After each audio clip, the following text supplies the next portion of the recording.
اسلم اقبال کی پنجاب پولیس کے خلاف توہین عدالت کی درخواست پر پشاور ہائی کورٹ میں سماعت چیف جسٹس شکیل احمد نے ریمارکس دینے یہاں پنجاب پولیس نے تماشا بنایا ہوا ہے۔ اگر پنجاب پولیس یہاں بغیر اجازت کسی کی گرفتاری کے لیے آئے تو اس کے خلاف کارروائی کی جائے۔ آئی جی ان پولیس اہلکاروں کے خلاف FIR درج کریں۔ عدالت نے سماعت 14 مارچ تک ملتوی کر دی۔ مزید جان لیتے ہیں کامران علی شاہ سے۔ جی کامران، بتائے گا مزید کیا ریمارک سامنے آئے؟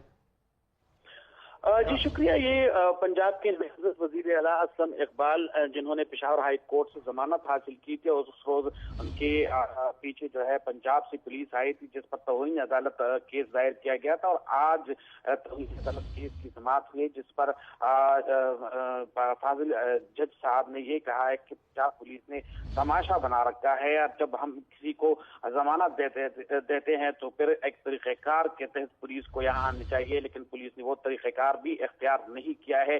آئی جی کی اپنی ذمہ داریاں ہے اور آئی جی نے بھی اپنی ذمہ داریاں پوری نہیں کی ہے۔ ایک صوبے سے دوسرے صوبے میں پولیس جاتی ہے تو ایک طریقہ کار ہوتا ہے جس کو نہیں اپنایا گیا ہے، لہذا AIG صاحب کو یہ ہدایت کی گئی ہے کہ آپ آئی جی کے بھی سیکرٹری ہوم اور آئی جی پنجاب کو آگاہ کرے کہ عدالت کی جانب سے سلمان اسلم اقبال کو ہے وہ ضمانت دی گئی ہے، لہذا انہیں گرفتار نہ کیا جائے، اور یہ بھی کہا گیا ہے کہ آئی جی ان اہلکاروں کے جی خلاف کامران علی شاہ اس حوالے سے اپڈیٹ کر رہے تھے، آپ کا بہت شکریہ۔